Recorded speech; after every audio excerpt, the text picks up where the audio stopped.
yeah, yeah. That's right. Right, right. They weren't keeping it. So then she survives this terrible road Yeah, yeah. where she's not so wanted. That's right. No, after watching this, I didn't want to go near the Too many people done it for you. Well, yeah, the intrigues are constant because once they've reached that level, there's nothing else to do but try to get a little edge up in this fight or something, gain control of power. Well, and the example of the current day we want to do is our husband is married to the surgery for this period. And because she didn't come back out, I would just start letting those things. Yeah. You know, and they made up horrible stories Yeah, about that's what right. the marriage was in trouble, this, that, the other. Yeah. No truth to any of it. Right. They just want to fill in the blanks. So they're not going to give us a story when they get it. So she finally has plans and said, okay, so I've got cancer, I'm going to keep therapy, and we're just getting ready. Yeah, peace and quiet. I'll try to go well.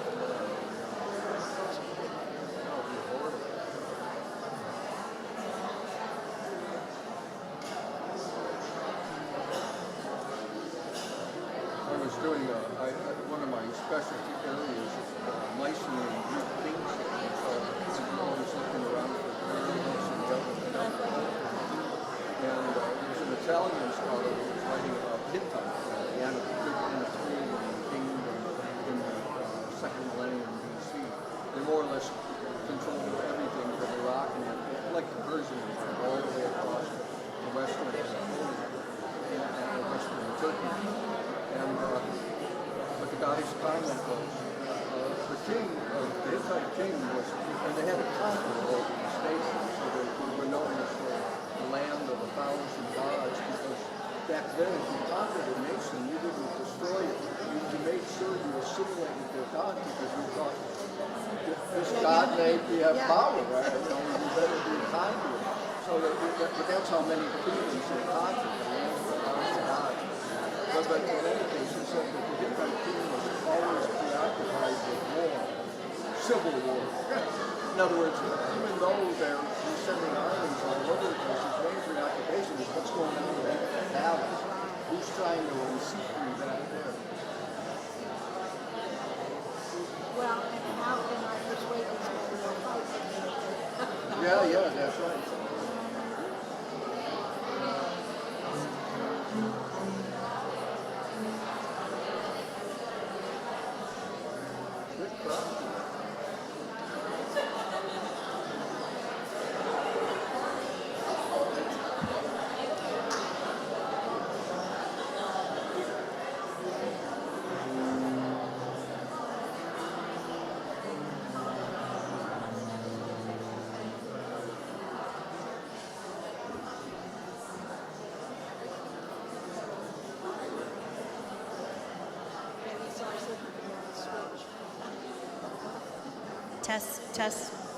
Test, yeah.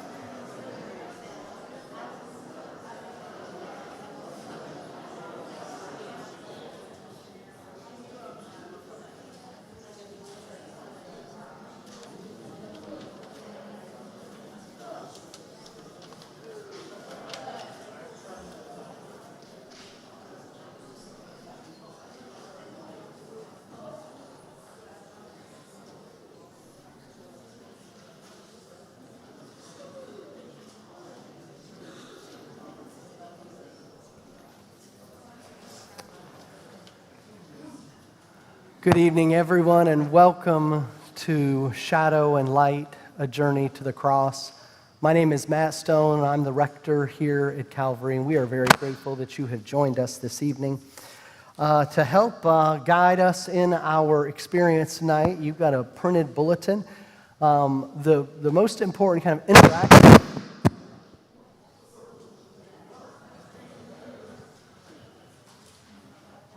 We don't know what that was. Okay.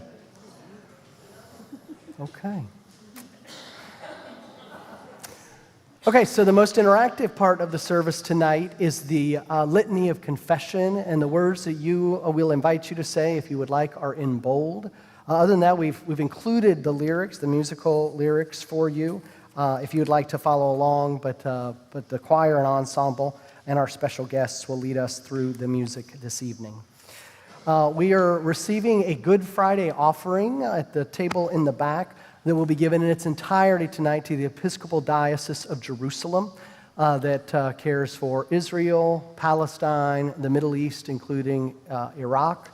And that diocese, it owns and oversees and manages the Al-Ali Hospital in Gaza that has largely been decimated. There are still folks working there, healthcare professionals trying to provide care. So we invite you to be generous as we continue to pray for peace for that part of our world.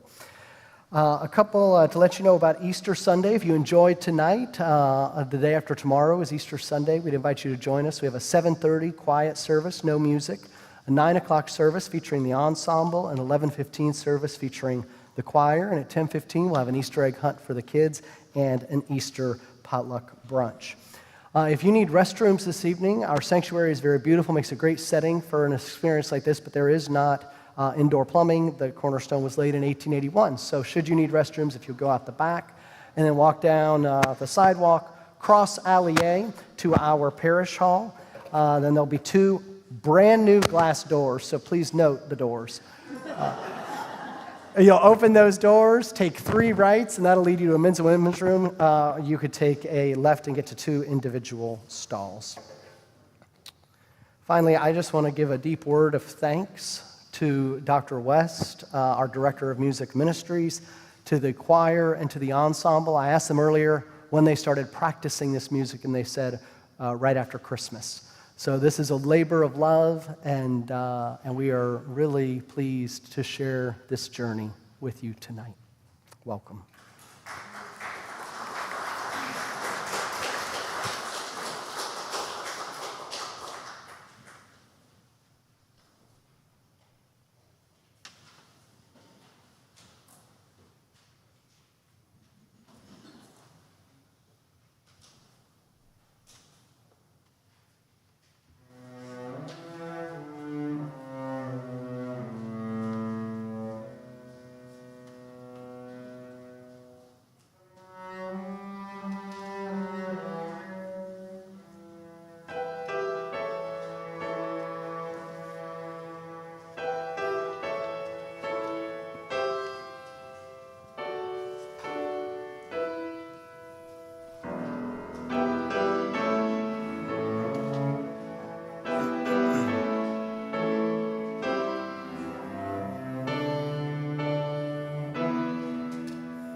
Then Jesus went with his disciples to a place called Gethsemane, and he said to them, "Sit here while I go over there and pray."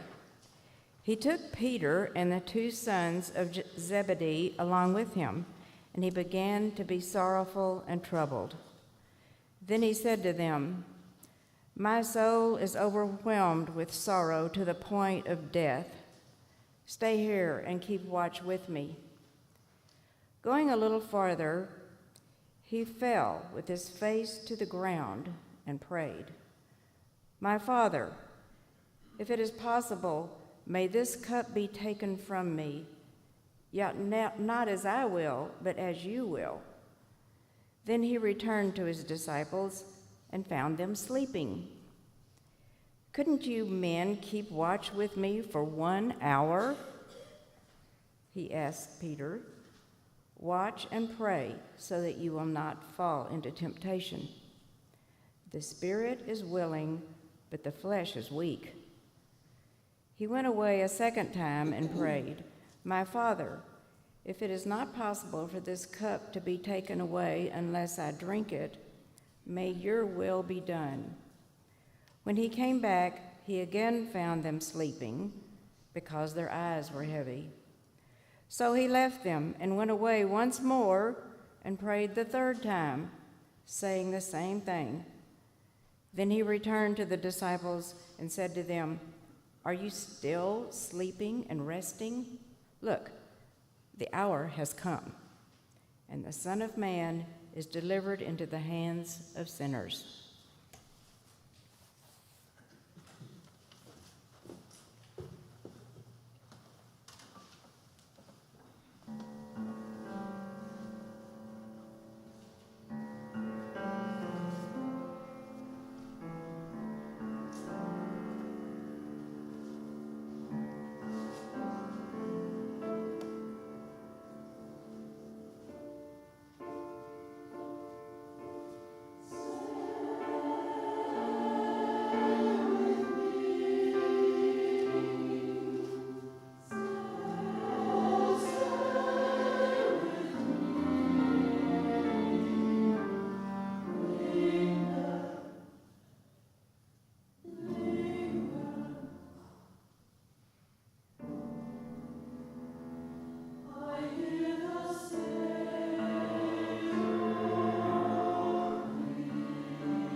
While he was still speaking, Judas, one of the 12, arrived. With him was a large crowd, armed with swords and clubs, sent from the chief priests and elders of the people. Now, the betrayer had arranged a signal with them. "The one I kiss is the man. Arrest him." Going at once to Jesus, Judas said, "Greetings, Rabbi," and kissed him. Jesus replied, "Do what you came for, friend." Then the men stepped forward, seized Jesus, and arrested him. With that, one of Jesus' companions reached for his sword, drew it out, and struck the servant of the high priest, cutting off his ear. "Put your sword back in its place," Jesus said to him, "for all who draw the sword will die by the sword. Do you think I cannot call on my Father, and he will at once put at my disposal more than 12 legions of angels? But how then would the scriptures be fulfilled that say it must happen in this way?" In that hour, Jesus said to the crowd, "Am I leading a rebellion that you have come out with swords and clubs to capture me? Every day I sat in the temple courts teaching, and you did not arrest me. But this all has taken place that the writings of the prophets might be fulfilled." Then all the disciples deserted him and fled.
Those who had arrested Jesus took him to Caiaphas, the high priest, where the teachers of the law and the elders had assembled. But Peter followed him at a distance, right up to the courtyard of the high priest. He entered and sat down with the guards to see the outcome. The high priest said to him, "I charge you under oath by the living God. Tell us if you are the Messiah, the Son of God." "You have said so," Jesus replied. "But I say to all of you, from now on you will see the Son of Man sitting at the right hand of the Mighty One and coming on the clouds of heaven." Then the high priest tore his clothes and said, "He has spoken blasphemy. Why do we need any more witnesses? Look, you now have heard the blasphemy. What do you think? He is worthy of death." They answered. Now Peter was sitting in the courtyard, and a servant girl came up to him. "You also were with Jesus of Galilee," she said. But he denied it before them all, saying, "I don't know what you're talking about." Then he went out to the gateway where another servant girl saw him and said to the people there, "This fellow was with Jesus of Nazareth." He denied it again with an oath, "I don't know the man." After a little while, those standing there went up to Peter and said, "Surely you are one of them. Your accent gives you away." Then he began to call down curses. He swore to them, "I don't know the man." Immediately a rooster crowed. Then Peter remembered the word Jesus had spoken, "Before the rooster crows, you will disown me 3 times." And he went outside and wept bitterly.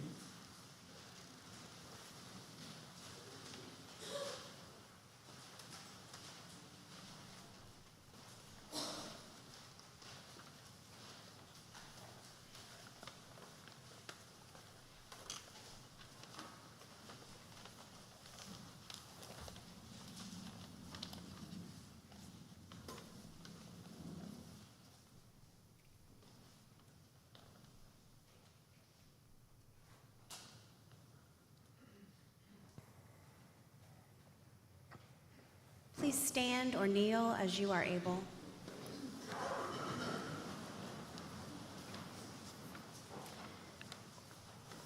Have mercy on us, O God, because of your unfailing love. Because of your great compassion, forgive us. Free us from the guilt that weighs us down, from the sin that controls us. We have sinned against you and done what is wrong in your eyes.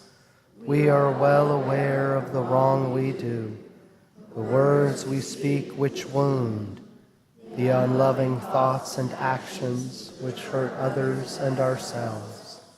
We know that these things distance us from you and keep us from recognizing your life in us. Forgive us. You desire complete honesty from us. We know that nothing can be hidden from you, and so we lay open our hearts to you now.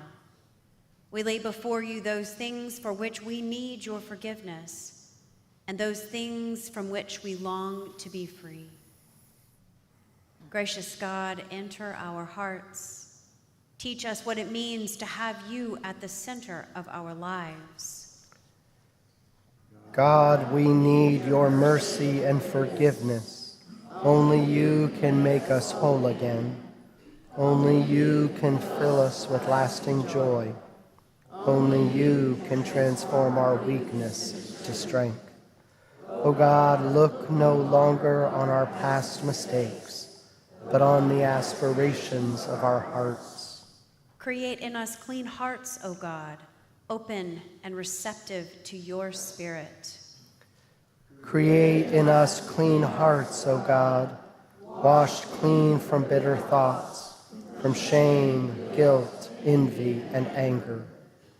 Create in us clean hearts, O God, free from anxiety about the past or the future, confident in the presence of your Holy Spirit and in your gift of peace. Create in us clean hearts, O God, cleansed by your mercy and made strong by your love. Loving and merciful God, We have so little to bring to you. What we have, we willingly give. Our humble spirits and contrite hearts. We long to be your disciples, to follow your path for our lives, and to share with others the good news of your love and mercy. our God is merciful and gracious, slow to anger, full of unfailing love. Today, receive God's forgiveness.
Very early in the morning, the chief priests, elders, teachers of the law, and the entire Sanhedrin council reached a decision.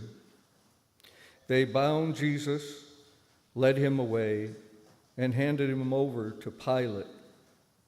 Pilate asked, "Are you the king of the Jews?" Jesus replied, "Yes, it is as you say." The chief priests accused him of many things. So again Pilate asked him, "Aren't you going to answer? See how many things they are accusing you of." But still, Jesus made no reply, much to Pilate's surprise. Now it was the custom at the festival for Pilate to release a prisoner for the crowd, anyone for whom they asked. A man named Barabbas was in prison with the rebels who had committed murder during an insurrection. So the crowd began to shout for Pilate to observe this custom. But Pilate answered them, "Do you want me to release to you the king of the Jews?" Pilate realized that the chief priests had handed Jesus over because of jealousy. But the chief priests stirred up the crowd to have Pilate release Barabbas for them instead. Pilate spoke to them again. "What shall I do then with the one you call the King of the Jews?" They shouted, "Crucify him!" Pilate asked, "Why? What crime has he committed?" But they shouted even louder, "Crucify him!" And after Jesus was flogged, Pilate handed him over to be crucified.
The soldiers led Jesus away into the governor's headquarters and called together the whole garrison. They clothed him in a purple robe and twisted together a crown of thorns, putting it on his head. They began to salute him, saying, "Hail, King of the Jews!" Now, as they led him away, they seized a man, Simon of Cyrene, who was coming from the country, and they laid the cross on him so he could carry it for Jesus. A great crowd of people followed Jesus, and women mourned and wept for him. But Jesus turned to them and said, "Daughters of Jerusalem, do not weep for me, but weep for yourselves and for your children." There were 2 criminals who were led with Jesus to be crucified. And when they came to the place called Calvary, Jesus was crucified with the criminals, one on his right hand and the other on the left. Then Jesus said, "Father, forgive them, for they do not know what they do."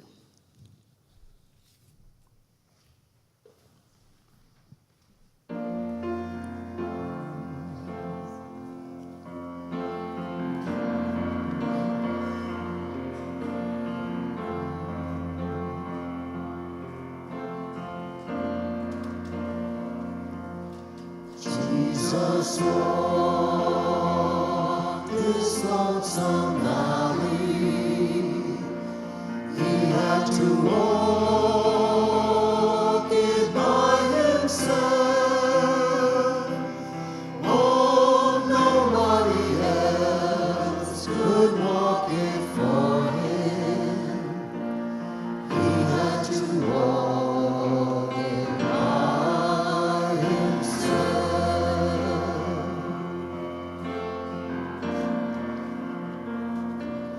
Jesus prayed for his disciples. He prayed alone for you and me. Oh, nobody else could bear such sorrow. He prayed alone for you and me.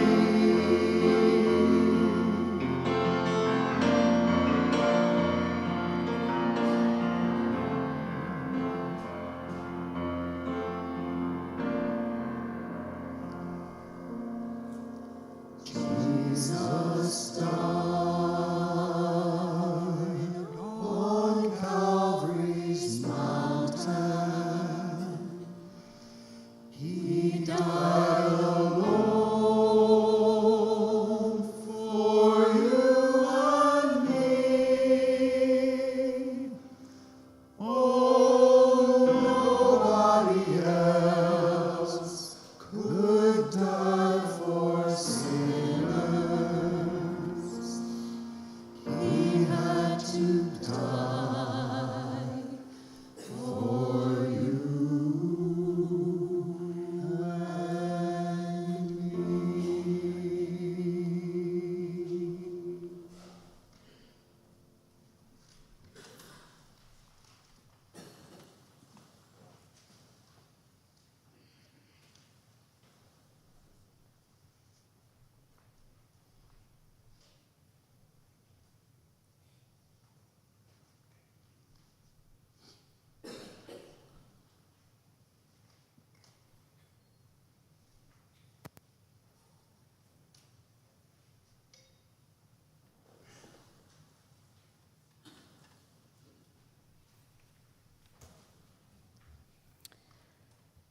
It was 9 o'clock in the morning when they crucified Jesus.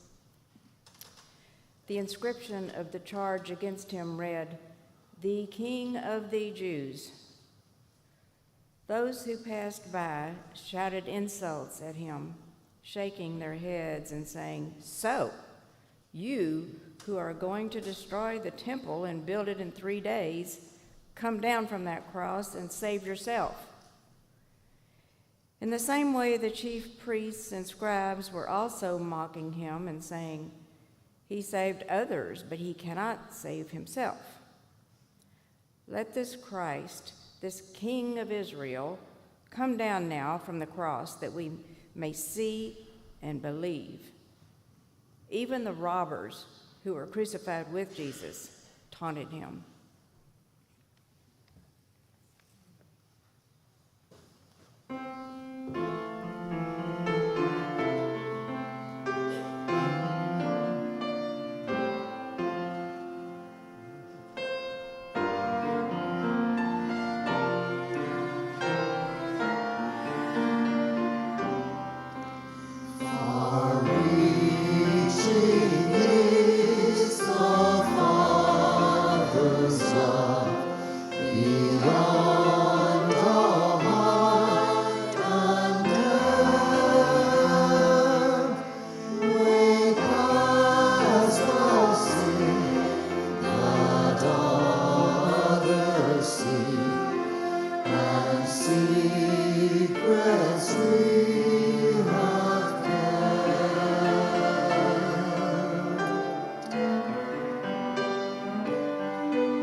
From the 6th hour to the 9th hour, darkness fell over all the land.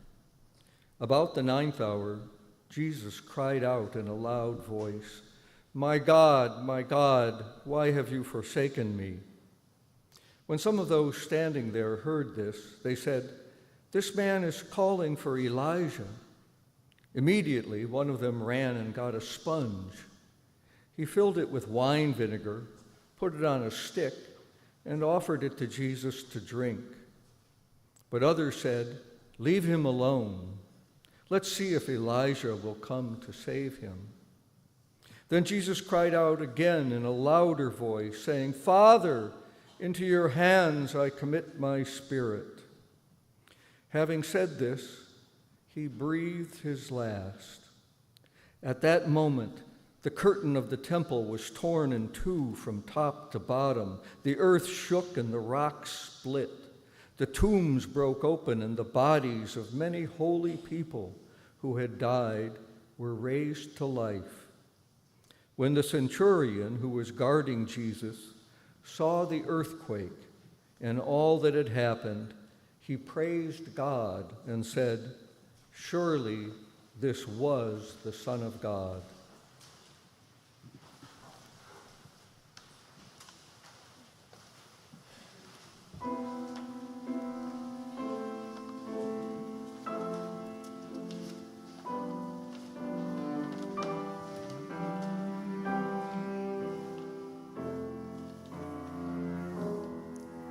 As lights go out and candles dim, we grieve a darkened world, kneeling down before you, sometimes praying without words, longing for redemption's plan to finally be unfurled. We sit in silence, wait in hope until you save the world. Stay with me, we hear you ask. Stay with me till this is past. Stay with me, my hour is coming fast. Lord, we'll stay with you while shadows chill, until you save the world.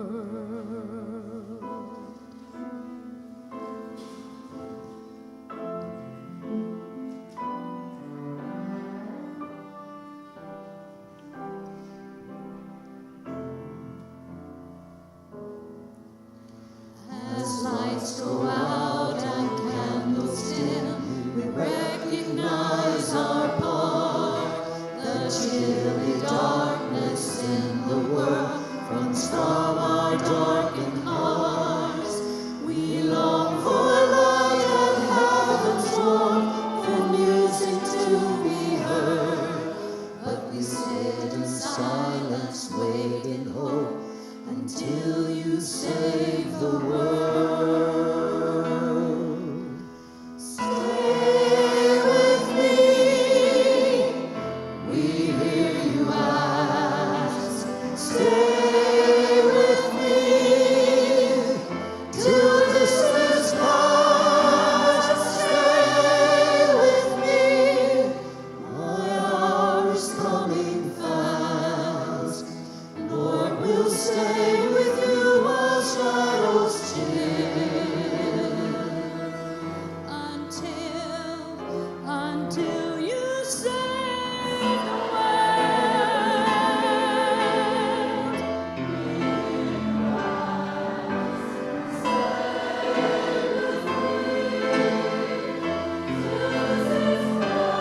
Oh, stay with me,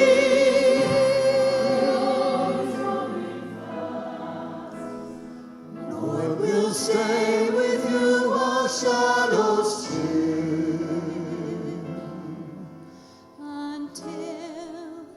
until you save the world.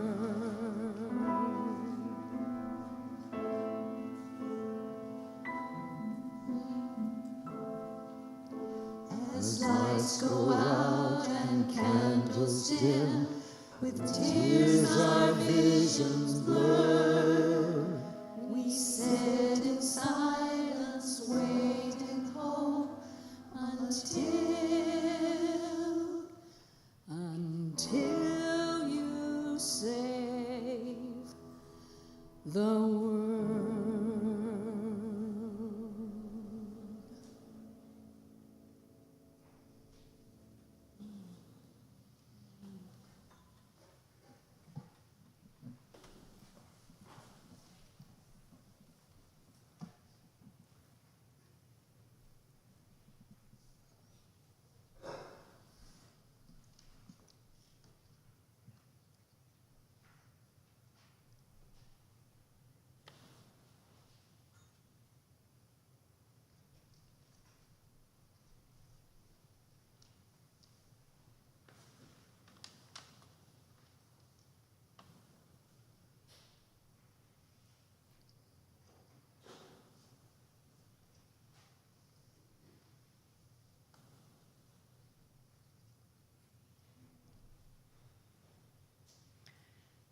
Go now in peace. May Jesus Christ, who for our sake became obedient unto death, even death on a cross, keep and strengthen you this night forevermore.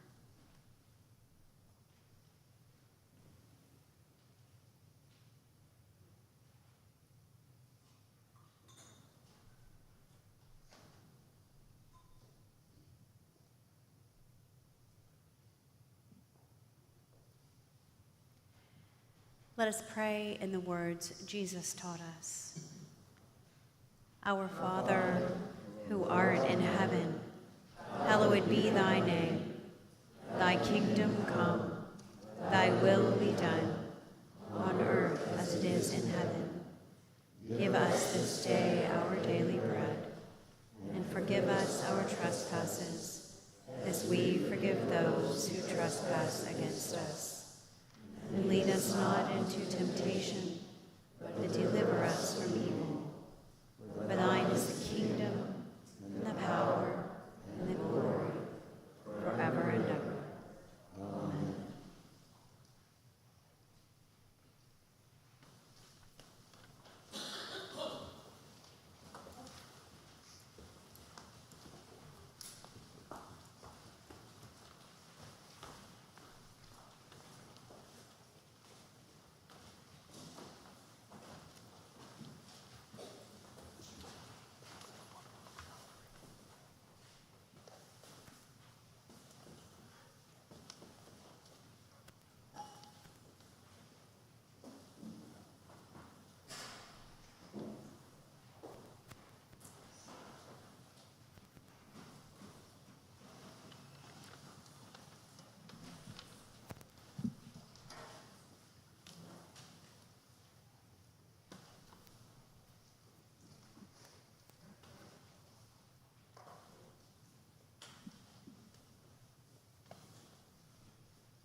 so much. I just went with it after I got it. I didn't even notice it.